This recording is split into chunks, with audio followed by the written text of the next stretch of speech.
You know what gets to me is that people are judged on their behavior. And I just don't believe that people are bad because they behave badly. I believe that good people sometimes behave badly because there's a problem underneath the surface. That's how it is with me all the time. My issues, I see people my age with all kinds of things. They've got hurt hips or legs or diabetes or lung problems or what have you. I feel like I've been blessed because the only issues I really have are mental. ADHD has really challenged me, although I work around it, which is fine for me. Other people just don't get my workarounds. And so my communication with other people can be very difficult. That's why I've always had to be in charge. Because if I wasn't, no one would put up with me. That's probably the truth of it all. I just learned that about myself just now as we're talking. I was the oldest of a bunch of kids, and I was just conditioned to take charge and be bossy, to make all these kids listen and do what I wanted them to do, or it was chaos. It was chaos anyway. But my things that I deal with, you can't see. They're depression and anxiety and PTSD and some things like that. And I know this not subjectively, but because I have a brain map that I had done to show it, so that I would know how to help myself, which I work at all the time. I've happened to be successful over the years, and I have a great many friends, although in the past couple years I've unmade friends because of my research that no one likes. But I've got everyone who ever worked with me I still adore.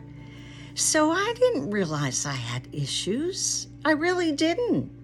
Don't we all think we're right or easy? And then one day, something came on the TV about ADHD, and my granddaughter and husband were there, and it was talking about how people with that generally are kind of immune to other people's emotional responses. And that's very true for me, but I never knew it to be true. I thought I was really enveloped in other people because I'm such an analyzer, and I love puzzles. So I get really in depth with people and ask them questions, but it was hard for me to think that I wasn't emotionally sensitive to people, that I'm a hard ass. I didn't want to think that about myself, but I guess I am. And my granddaughter and husband, I said, gosh, I don't think I'm like that, am I? And the looks on their faces were worth a lifetime of lessons. So obviously, I have a problem. I have had a problem with intuiting someone's emotional response to me or to our conversation because I'm so intent on whatever I'm analyzing. And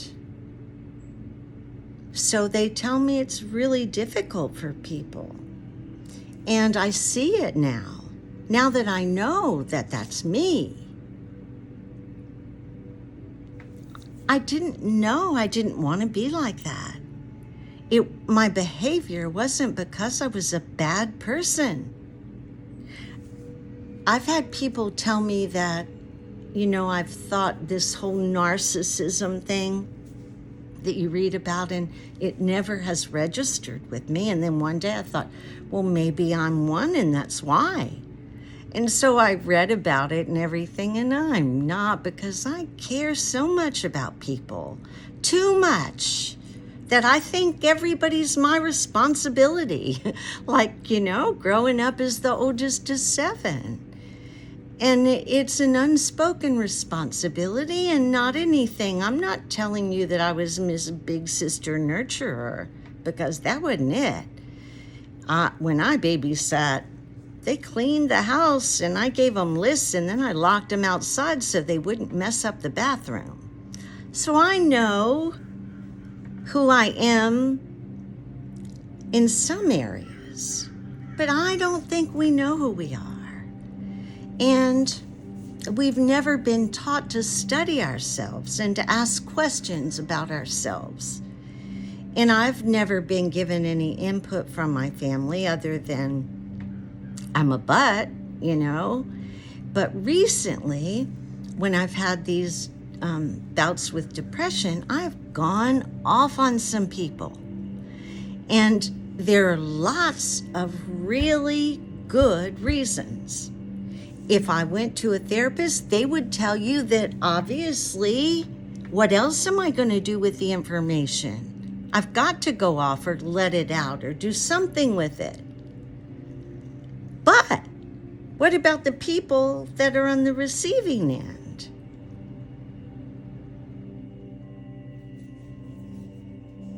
And the people on the receiving end just judge you by your behavior, rarely try to find out what is going on underneath there.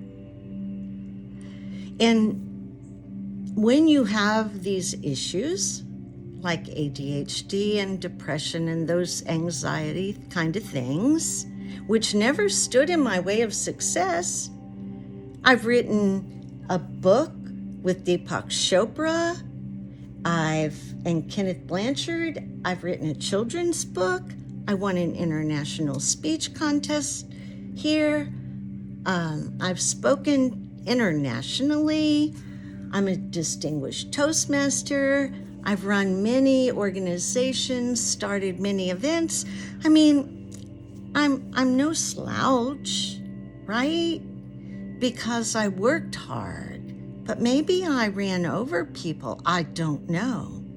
I know that I worked for doctors and lawyers the majority of my life, and I've made several of them cry. I didn't think a thing about it. Just that I'm doing my job. And when I'm doing my job, I don't let anything get in my way. I remember when my first husband took his own life, and my son and I weren't living with him. I had remarried. I left my husband after he had tried to commit suicide a couple times. And we went through counseling, and I had a really good experience with a counselor. I knew that something had to give with my husband. He would drink every morning, alcohol. Of course, that's how he was when I met him in high school. But he would drink vodka and have it hidden, I found later, in the linen closet. And so in the morning, I'd think, well, I can get up and catch him before he drinks. But no, he had already gone to the restroom and, gotten himself situated. And so I was just going nuts. I didn't know how I'd ever fix our situation. And I knew he had a problem and came from a long line of that problem. Alcoholics way back, and me too. So I gave him an ultimatum that we would go to Gateway to counseling, and he would do the antabuse, or that's what they had at that time, and it would make you physically sick if you drank while you were taking it. And I think they made you take the antabuse while you were there or whatever. So I would get up. I needed counseling help, and the counselor there said, when can you come? And I went, I don't know. The only time I could come is like 5:30 in the morning before work. And she went, okay, I'll do it. And so I went at least once a week, at first more probably. And one day I went in and my husband was drinking even with the antabuse. And so it was like, I realized that I wasn't, we weren't getting anywhere. So I told the counselor, I'm going to leave him. And she said, why? And I said, well, he'll never get better with me. As long as he's with me, he won't do anything different. She had told me that because he was drinking, I should quit paying the bills and make him feel the pain. And I just didn't know how to not pay our bills because I had a son. And so she said, you can't leave. And I went, why? And she said, you're just not ready. I trusted her with all my heart. About 6 months later, I went into her again and I went, I'm going to leave. And she said, why? And I said, because my son,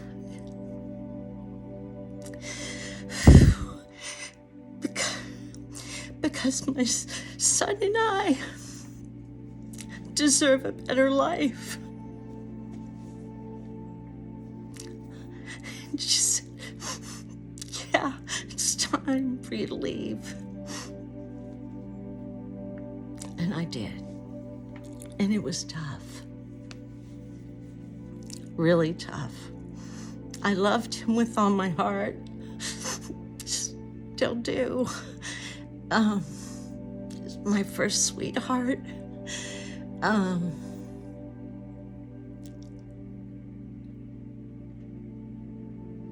Sorry. I'm going to say I'm going to edit this out, but I won't because I hate editing. My point was that one day my son was really upset and came home smoking pot or whatever it was. I knew he was drinking or something, and he started crying and said that his dad had taken his life because he wasn't good enough to live for. And I just didn't know what to say. You know, those times when you're a mom and there's no answer. And God just put it in my heart and said, you know, like today, when you're either drinking or you're smoking, are you doing that to hurt me? And he said, no, I'm doing it because I'm hurting. And I said, yeah, that's why your dad did it too. When we hurt, our behavior isn't right. And so we need help. Each of us need help. We need people. We need each other. We need to tell our stories. We need to listen. We need to heal. And we need to share. Because it's only the stories that have kept me going through my life. Stories of people who made it when they didn't want to or think they were worth it. People like Viktor Frankl, in the concentration camps. You've got to read that book if you haven't. It's called Man's Search for Meaning. And it's about a doctor that was in concentration camp and the torturing he went through, but he never gave in to be less of a person than he wanted to be. He said that they could take everything from him, but his ability to act with integrity, his ability to choose the way he saw things. I just felt like I wanted to share that today about behavior. When I act badly, I'm not feeling well. And I need to do better, to see, not to react when someone acts badly, but to listen and to consider that maybe things are going on that I don't know about. Life lessons. I don't know if we ever graduate stuff like this. I just thought I'd share in case someone was there.